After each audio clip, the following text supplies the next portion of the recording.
Good evening, everyone. It's good to be back with you. I'm looking forward to getting into the Word with you tonight. We're in Ephesians chapter 5, if you want to turn over there and follow along. But before I read the text, I just want to mention a few things, specifically when it comes to our parents. I would say most all of us imitate our parents in some way, maybe without even realizing it. Maybe some of the words we use, maybe some of the phrases we use, maybe our accents like our parents, maybe we have some of their attitudes, maybe we have some of the likes and dislikes. When my wife usually tells me I'm like my dad, it's usually not a comment. It is a comment, it's not a compliment, I should say. So I am like my dad and my mom in some. For example, several years ago, me and my mom and uncle were having lunch one day, and he was watching me eat a sandwich. And I noticed he was kind of looking at me funny, and he said, "You eat your sandwiches just like she does." It's like, what are you talking about? He said, "You like pull them apart. If they're not cut." Oh, I sometimes will take my sandwich, and I never noticed I did that before. oh, so you like tear pieces off? You're like, I try to tear it in half, if it's not cut in half. I didn't even know I did it. And apparently my mom used to do the same thing. So I don't know if I picked that up from her, if it's genetic or what, but he was kind of thought that was funny that I did the exact same thing. You're doing the same thing. They worked at the same place, and he saw how she ate every day. So I mean, did you watch her do that? You think ever at one point? Nope, I never consciously did it, but maybe I just saw her doing it growing up, and just like it burned in the back of your mind if that's how you eat a sandwich. I just kind of started doing that. Point is, we imitate our parents sometimes without even realizing it, and it's just natural, I suppose. And we're going to see in our text tonight that the Apostle Paul tells us in a similar way that we should be imitators of God. So let's take a look at Ephesians chapter 5, and I'll start reading in verse 1. I like the way this translation starts off. It says, "Be imitators of God." That's the older NIV version, but the newer one says, "Follow God's example." It's the same idea. It says, "Therefore, as dearly loved children, and walk in the way of love, just as Christ loved us and gave himself up for us as a fragrant offering and sacrifice to God." It's kind of cool here how not only are we told to imitate God, but we're also referred to as his dearly loved children. So it's like God is the parent. He's the father figure, and we're supposed to follow his example, emulate his behavior. We saw back in chapter 2, verse 19, that we're part of God's household. So once we become a Christian, and keep in mind we're in this section I'm calling the new self section. Once you come to Christ, you give your life to him, you become a member of God's family. You're part of God's household. God is our parent, and we're supposed to start imitating his behavior after we've been in contact with him and have a relationship with him, and we're supposed to start following his influence. And I think here of 1 John 4:8, where the Bible tells us that God is love. And that's really what Paul's saying here. He's saying imitate God specifically in this area of love. It says live a life of love. Now that's easy to say and not so easy to do. And then he shifts it a little bit to Christ. He says, just as Christ loved us and gave himself up for us as a fragrant offering and a sacrifice to God. So we're talking about a kind of love that's costly, you might say. Live a life of this costly kind of love, and it's like a fragrant offering to God. Now, I don't know if you've ever thought much about it, but you ever thought about what a offering smelt like in biblical times in the Old Testament? When they would go to Jerusalem, and there the temple would be, and there'd be an altar out there and smoke rising into there as all these sacrifices took place. And I used to never think about that, but when I read verses like this talking about this fragrant offering, and I thought, well, I wonder what that smells like. And then I think, well, it probably smelled like a steak. Yeah, it's barbecue. Or something cooking on a grill, because that's what they would do. They'd kill the animal, sacrifice it to God, and then burn it on the altar, and the smoke would go up and be a pleasing smell to God. Of course, that's figurative, but it is a neat idea, though. Yeah. The smell of that sacrifice, and God smells that sacrificial aroma going up. And I know they had the meat sacrifices, but sometimes they had where they'd have the unleavened bread sacrifice, and they would put seasoning. I say seasoning, more like fragrances on it. So you have some fragrances going on this. Yeah, some salt. And then you've got the barbecue kind of, I guess I'm calling it barbecue. I mean, meat sacrifices, and all this is kind of going up. Yeah. And I think that's it's interesting that it's supposed to be pleasing. It smells good. Yeah. I guess I sometimes think about because this is all in God's household, which is his temple, it's his house. So I kind of think of when I have people over at my house, I kind of like it to be pleasing when people come over. So I try to have like candles going. I try to make sure everything's clean. Have certain things that I'll possibly spray when I'm there, or especially someone's coming over for coffee. I like it to be like freshly brewed coffee that's kind of coming up. Someone comes in, it's like really inviting and pleasing for people to come over. I mean, for myself, yeah, but when someone first comes in there, it's like, oh, I want them to be like at home. You don't want it to smell like a kennel or something like that. No, not like a kennel, not like BO as soon as you walk in, like, whoa, what's going on in here? Well, apparently, as the sacrifices went up, it was pleasing to God. I don't think God's up there saying, "Boy, I love the smell of steak." I think it's the offering, the sacrifice. It's just a figurative way of saying that it was pleasing to God when people really gave up something dear to them to show their love for God. Yeah. And it was this pleasing aroma. And he says that's the way it was for Christ, as a fragrant offering and sacrifice to God. He's talking about Jesus. Notice it says, just as Christ loved us and gave himself up for us as a fragrant offering. So Jesus' sacrifice was a fragrant offering to God. Obviously, they didn't burn Jesus. Just his act of sacrificial love was a pleasing aroma. And that's the kind of love we're supposed to have. How might we live out this kind of love is the question. What kind of things might we be doing if we're living out this kind of love, this Christ-like sacrificial love? It almost sounds like there was a book I was reading when I was in school, and I remember they said something along the lines, try to conduct your actions in a way where God looks at this world and there's just so much terrible that you could possibly focus on. But when God looks at you, at least he can, once in a while have a smile on his face kind of thing, and obviously, there's principles in that, but that always kind of stuck with me. Just try to be someone who tries to shoot for that. And that's kind of what I feel like when I read this, like a fragrant offering, like when God sees you, it's like, man, it's like, there's so much that could put an upside down face for God and be down. But then when he sees you, it's kind of like, it kind of lifts you up kind of thing. That, like it's talking about that smell, that sacrifice, some skin in the game. I think that's the key word, sacrifice. I think when we come to this word love, it's so oftentimes it's just kind of a warm, fuzzy, kind of emotional, sentimental kind of thing we're talking about. And let's just all sing Kumbaya and let's just love everybody. But that's a kind of a cheap version. I mean, this word love is like sacrificial. This is loving people when they don't love you back. Because that's what Jesus did. He died for people that were still sinners, people that didn't necessarily like him. He died for them. So can you see how serious that word is, how costly it is, how sacrificial it is? It's also a love that's not just talk, it's action. It's that agape love, I've heard it described as unconquerable benevolence towards your fellow man. It's just doing the right thing, even when it's not easy to do.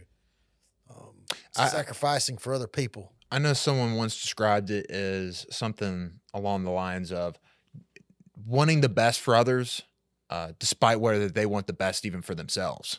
And that kind of, even if they don't want you to even care for them. Even the Old Testament kind of describes it as doing loving acts to your enemy is like pouring hot coals upon their head. And that's obviously not something that's delightful, and they don't want you to do it, but it's like you're doing it anyways, though. It's like, that's like a whole nother step. It's just so hard to do. It's easy to love some people, but some people are not easy to love. And that's when I need to remember verses like this. I'm still called to live a life of love, even when I'm around difficult people that really may not love me back, or maybe trying to give me a hard time or whatever. But it's important that we remember that we're supposed to be like God and love people that are not even lovable sometimes. Yeah. So anyway, it's a big deal. And but when we do, it's a pleasing sacrificial aroma going up to God. Mm. Okay, now we're going to shift gears in verse 3. He tells us now what we shouldn't do. We should love, but here's some non-virtues, if I can call it that we should not engage in. Let's just read down through, starting in verse 3, and I'll read down through verse 7. He says, "But among you there must not be even a hint of sexual immorality, or of any kind of impurity, or of greed, because these are improper for God's holy people. Nor should there be obscenity, foolish talk, or coarse jesting, or joking in some translations, which are out of place, but rather thanksgiving. For of this you can be sure, no immoral, impure, or greedy person, such a person is an idolater, has any inheritance in the kingdom of Christ and of God. Let no one deceive you with empty words, for because of such things God's wrath comes on those who are disobedient. Therefore, do not be partners with them." What a list we see there. Again, he's telling us what we shouldn't do. Okay, sexual immorality, in case you're wondering, refers to any kind of a sexual intercourse outside the bonds of marriage, or even sexual activity outside the bonds of marriage. And notice this translation says there shouldn't even be a hint of it. Right. Not even a hint. How might there be a hint? Now we know what could actually happen outside the bonds of marriage, but this hint is kind of catching my attention here. How might there be a hint of it? The way that the way I'm trying to view this is that Ephesians is written to a church. So the way that I'm viewing this is that in the church, are there certain people where there's sexual immorality that's occurring and people were kind of just overlooking at as, oh, that person, or just, I mean, it's them. It's whatever. It's not my family. It's, it's someone else I don't really know. It's kind of, that's someone else's responsibility. That's none of my business. And that's kind of the way I'm interpreting this a bit is, in the church, are we allowing certain hints of sexual immorality for some type of reason, one way or another? So, yeah, I think we should strive to live in such a way that nobody could point to us and say, look what they're doing. I bet they're doing that. Well, you know what they're doing, that kind of thing, or putting ourselves in scenarios where it's like, yeah, there's maybe a little hanky-panky going on there. Mm-hmm. That kind of thing. Yeah, I see, yeah. You should be so above board, above reproach. In other words, there's nothing there. Don't put yourself in positions that even perceive that can even be happening. Yeah. And some people may be thinking, what are those? And I mean, I'll say some of them are, if you're going to go on vacation with your girlfriend, you're going to stay in the same hotel and bed. Oh, yeah. Well, now we're getting to the deal. That's some details. I've heard, we're not going to do anything, but I'm like, but I've told people before, I said, even if, first of all, I think that sounds very naive, first of all, for you to say that. And then second of all, even if you're so virtuous and that doesn't happen, it still looks like that. And that most people are going to view it that way. Or what if you say, well, me and my girlfriend, we're going camping. We're staying in the same tent.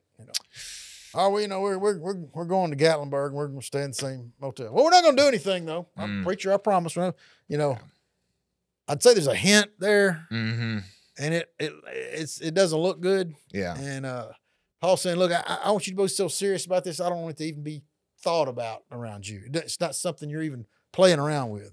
Right. So, and by the way, it was a very sexual, immoral culture in the Roman Empire. Believe it or not, probably far worse than our culture today. As hard as that might be to believe. In certain ways. But there's lots of, just rampant things going on. Pedophilia to homosexuality to, it was just part of the culture, especially the Greeks were really into some of that. And Romans state-sponsored public orgies. We haven't quite gotten there yet. That's a whole nother degree right there. It was the norm to have sexual immorality in the first century in that Greco-Roman culture. So when he's saying this, they're like, well, can't even be a hint of it. We really need to take this serious.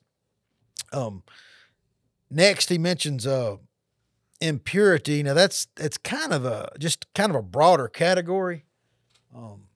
It kind of means moral pollution, defiled by sin, making you really unworthy to come into the presence of God.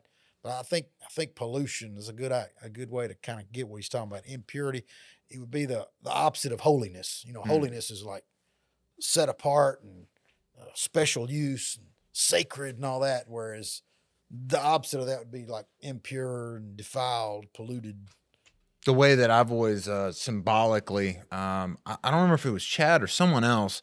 They grabbed a bottle of water, I think it was, and then they just put just a small little drop of food coloring that was black and shook it up, and the whole thing just turned black and nasty. And it was like, it only took that little bit for the entire thing to be impure. And the thing was, who wants to drink this now? It's like, nobody wants to drink this now. It's like, it's all disgusting because that little bit that made it all impure. So that's kind of what I kind of think of as we should any kind of impurity. Yeah, we should strive to keep ourselves holy. Now, obviously, we all sin, but we need to strive to be holy people. Yeah. And the next one he mentions is greed. I think we understand what greed means. It usually we think of money, at least I do, when I think of somebody being greedy, but it doesn't just refer to money. It's just the idea of wanting more and more and more. It could be money, it could be material things, it could be power. In this context, it could even be just some type of sexual sin. It's being discontent, dissatisfied, always wanting more. That's the idea. And even in our culture today, I think sometimes we don't take greed seriously. I had a professor in college once said that greed is what fuels capitalism. I don't know if he was a Marxist or what, but I was like, he made me have to stop and think about that. I think to some extent he's right, though. Greed is kind of what fuels it, gets people motivated and gets them working hard. And I'm by no means a Marxist or communist, but there was a guy who was debating someone else that I highly respect, and the dude who was debating this other guy, he was a Marxist and a communist, and one of his biggest criticisms was it seems like the only motivation of businesses is to get more money.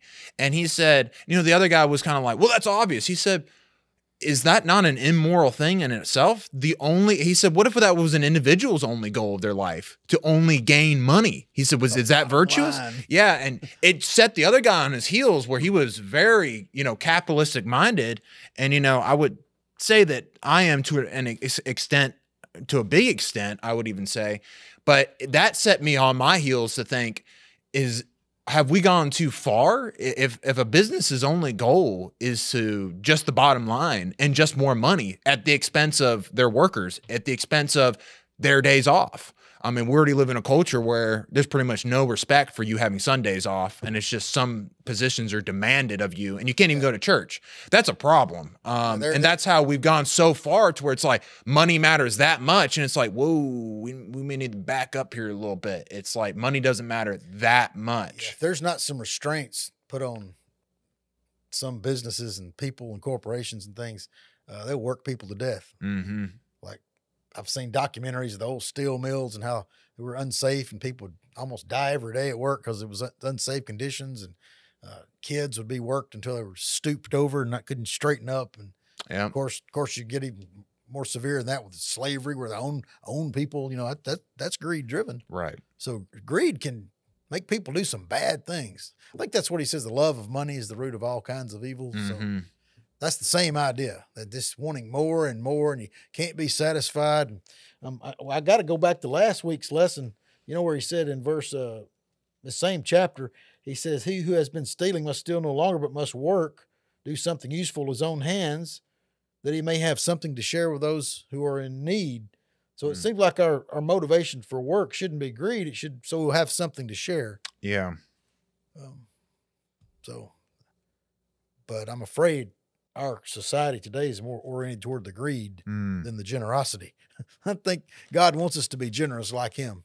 I think someone once told me to view money as like a tool to relationships. The tool isn't bad. It's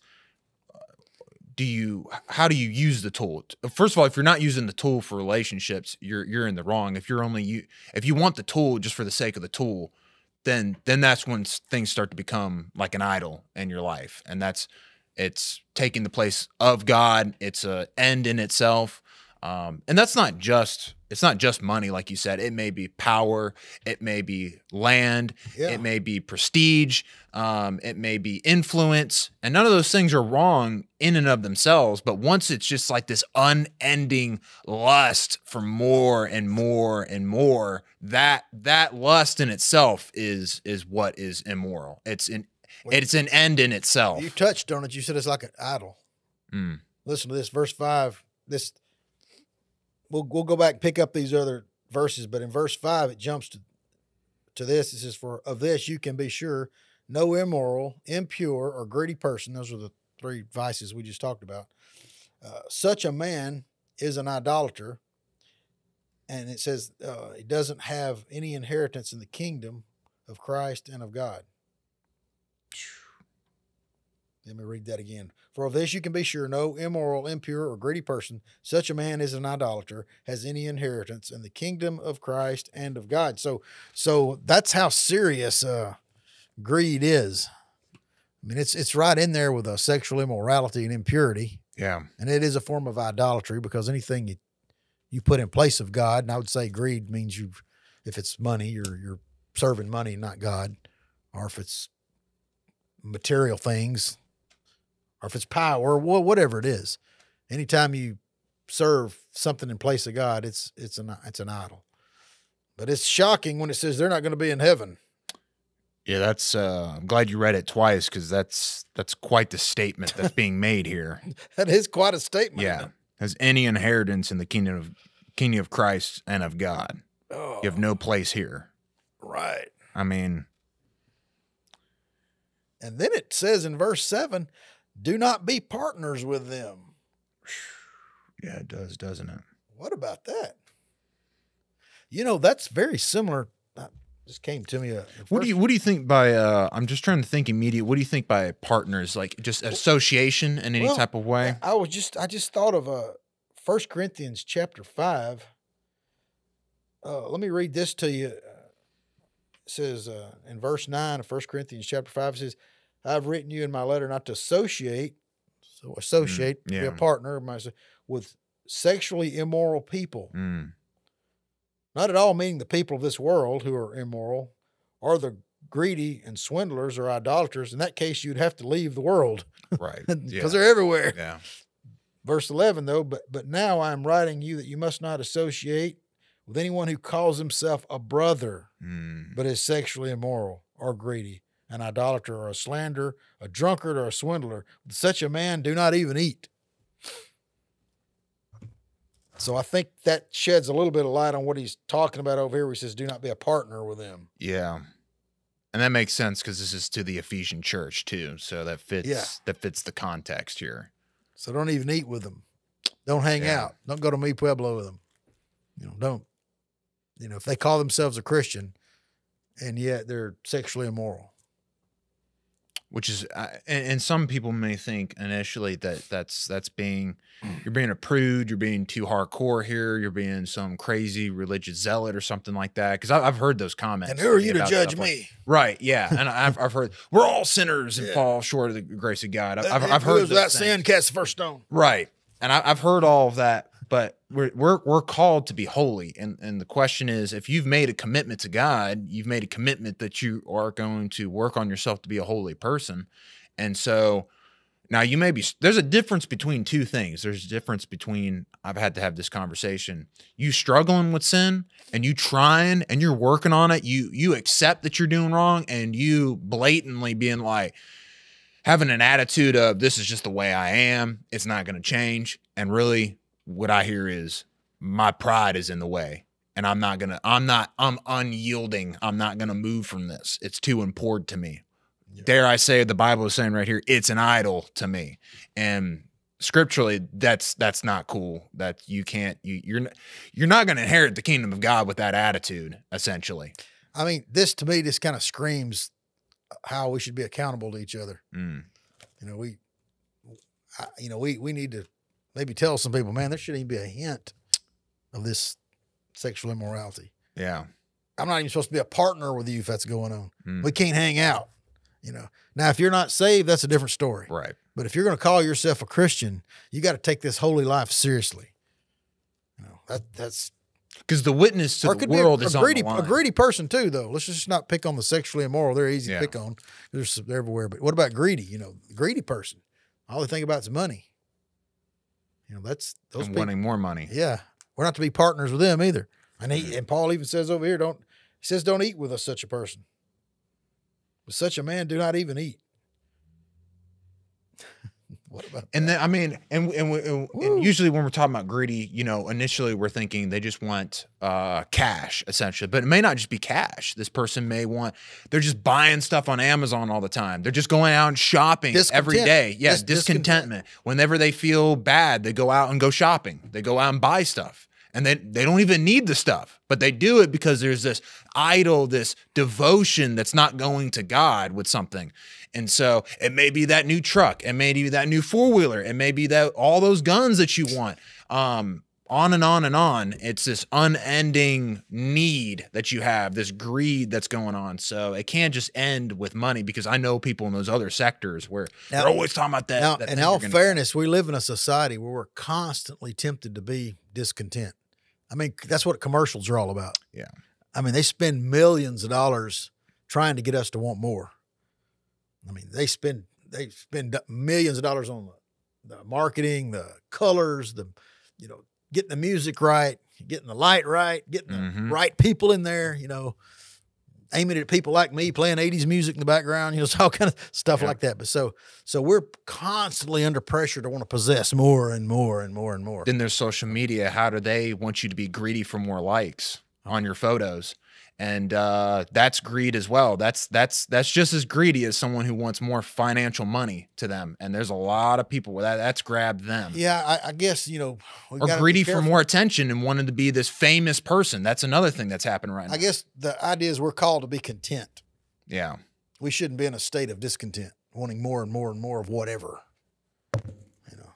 But we live in a society that encourages. So there is going to be a great temptation for those of you watching to want to possess more and more things. Yeah. Or more and more, whatever it is.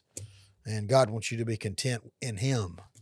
He wants to supply your needs. He wants to be the one to fulfill you, not social media, not money, not popularity, not power, etc.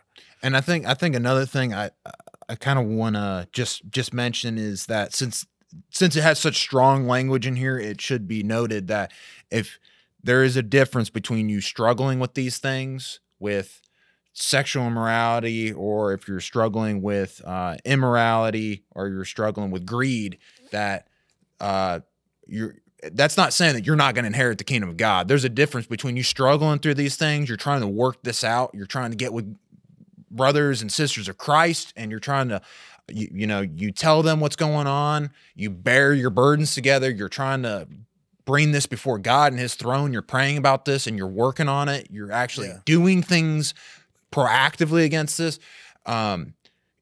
If you're in that state, you're good. The grace of God is under you. You're going to inherit the kingdom of God. But it's when you give up the fight and you embrace these things, there's a difference, and you're just like, yeah, there's nothing wrong with me just wanting all these likes and all this attention, and just you want more and more and more. That there's a difference.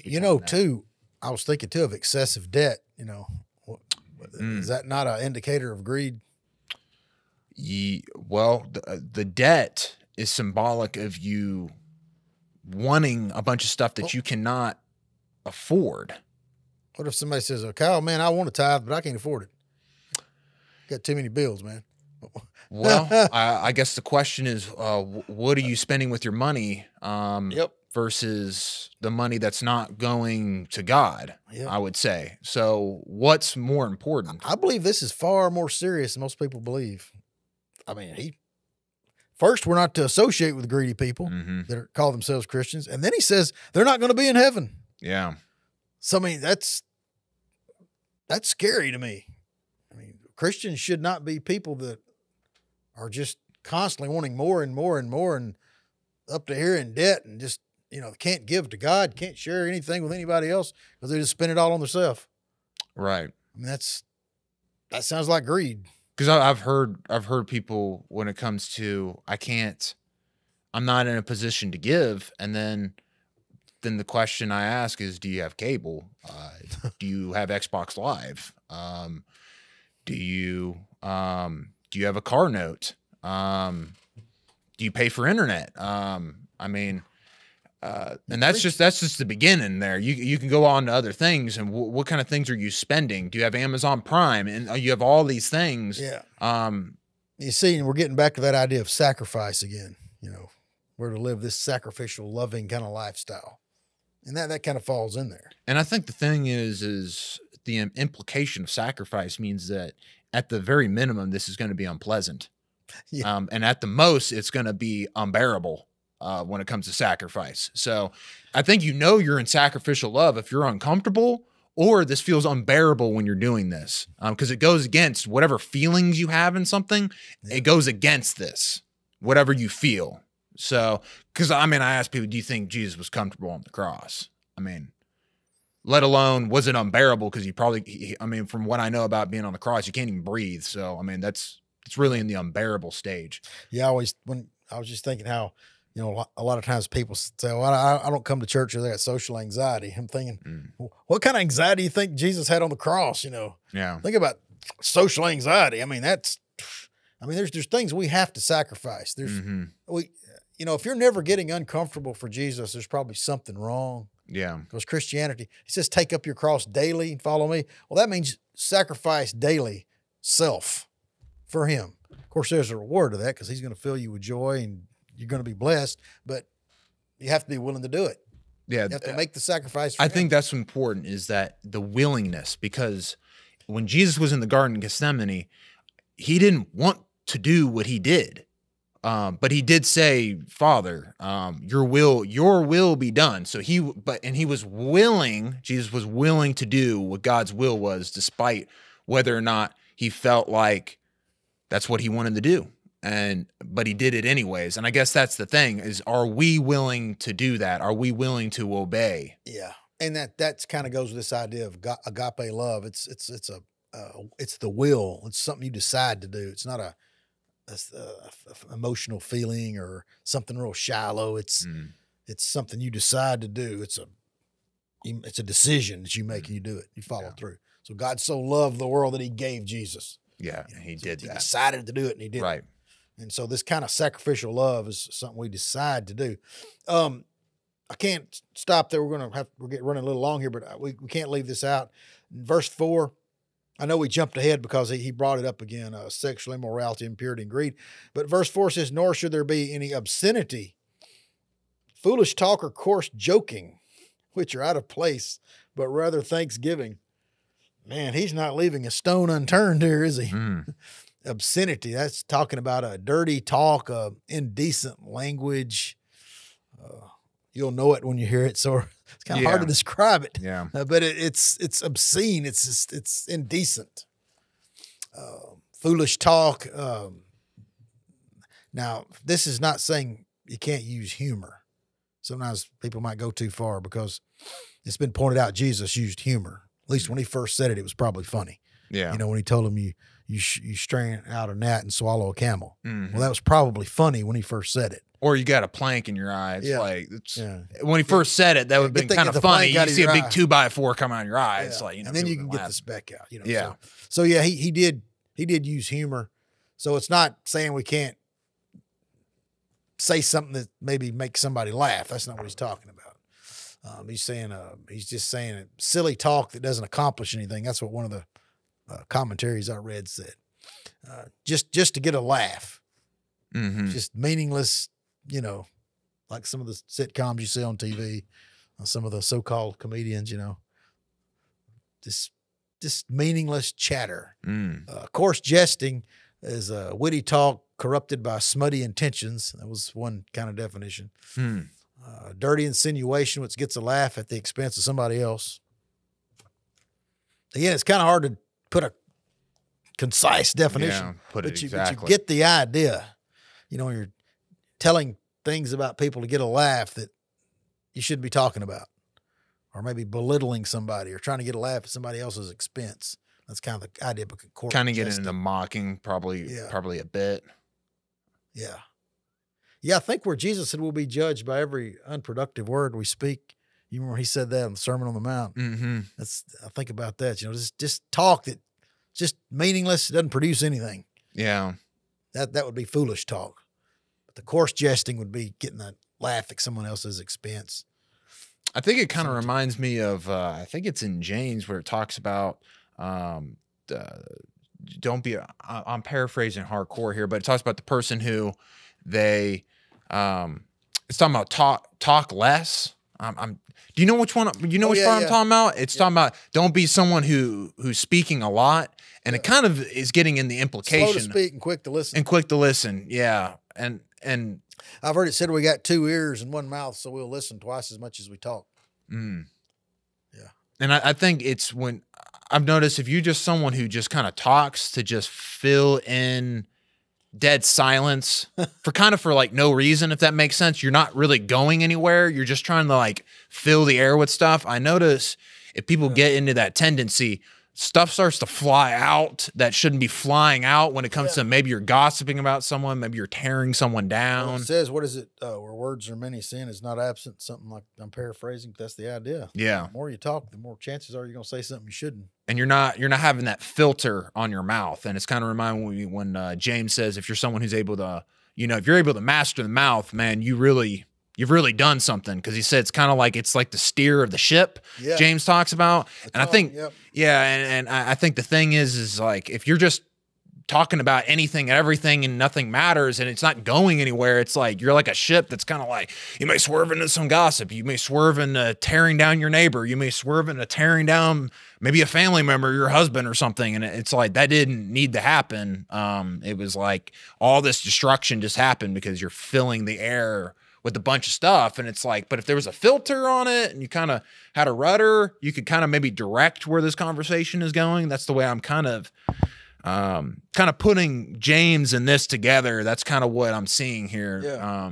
Cause your joking could go in a direction of, I've always heard that a good joke always has a little truth to it. And I think you can use joking to probably break the ice on something that would probably be hard for you to talk about otherwise. So I guess, is there a purpose behind it though? Or is it all just to kind of just fill the air? It's not really going anywhere. It seems like you can turn into, well, some of these comedians, be immoral. Late night comedians on TV, some of that's just meaningless. It's not going anywhere. That's my opinion though. Maybe somebody else thinks it's funny and they get something morally meaningful out of it, but I don't. Yeah. I don't like it. Anyway. Yes, I'm thinking of that passage where Jesus says, by your words you'll be justified and by your words you'll be condemned. Oh, yeah. You know that passage. Uh-huh. I just can't think of where it is, though. Yeah, it's on the Sermon on the Mount. Sermon on the Mount. Yeah. Yep. Anyway, that's the verse. Yeah. That's what it says. Yeah, I was fixing to say, I think you said it word for word. Unproductive words, So anyway, we're not supposed to be motor mouths and all that kind of stuff. Mm-hmm. All right. So we have to pay attention to not only our actions, but also what we say and our attitudes and everything else. And he does tell us what kind of talk is appropriate. He said we should give thanksgiving. You catch that?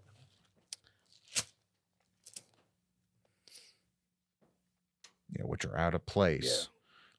Which are out of place, but rather thanksgiving. So that's kind of words should be coming out of our mouths. Thanksgiving, giving thanks. And it kind of seems kind of almost in opposition to what he just said, because, he uses the word rather. So there seems to be with this obscene, foolish, and coarse joking. And when it says rather and it says but rather, it's almost setting this in opposition. So there seems to be an implication that this type of talk seems to be connected with not being content, not being, well, if you're not content, you're not thankful. And so there seems to be this, and which is almost being connected with greed, because you're not thankful, you're not content, you're not satisfied. So there seems to be, with this kind of obscene, foolish, and coarse joking, this sense of not being a satisfied, content person, and in some type of way. So it almost kind of connects that a little bit. And this Thanksgiving is in opposition to that. And that if you're in Thanksgiving, you won't be in this obscene, foolish, coarse joking. I can't emphasize enough how important it is to be thankful. That's just such a spiritual virtue, being thankful. The worst thing can happen to somebody is have an entitlement mentality and think the world owes them something and everybody owes them something and they're never happy because they're never getting enough and all they want is more and more. It's kind of what you're talking, kind of falls into that greed thing. There is people out there with this entitlement mentality and they're never happy because they think they deserve more and they're never getting enough. It's kind of an illogical type of mindset is really what it is one guy put it to me. And he had a big way of describing it. But what I think of initially is when I turned on the Housewives of Orange County or something like that. And we used to live in Orange County. And the first thing, I just can't remember. I turned it off immediately, but I'll never forget. As soon as I clicked it on, there's this woman in this, I mean, this kitchen was probably $1 million in itself.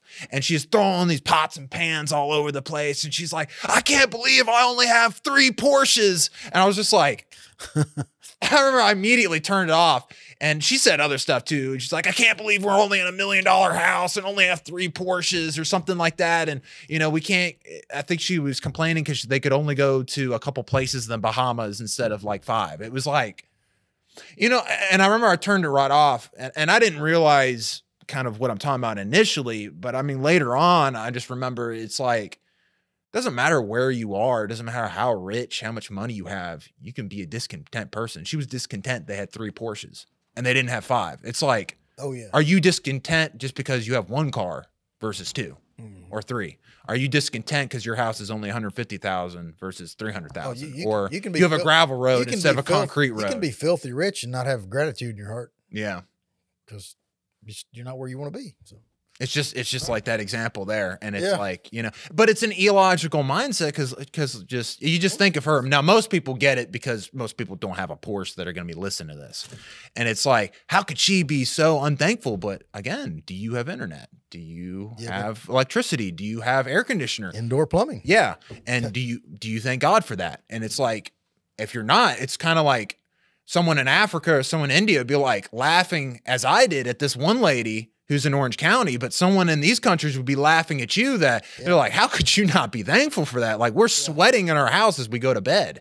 Yeah. And so it's all about, you know, perspective. I won't get too political here, but we have it made so much in this country. It just amazes me how many people are starting to hate the country. And if it's such a rotten place, why do so many people want to break into it? Right. I mean, God has blessed us. Man, he's blessed us.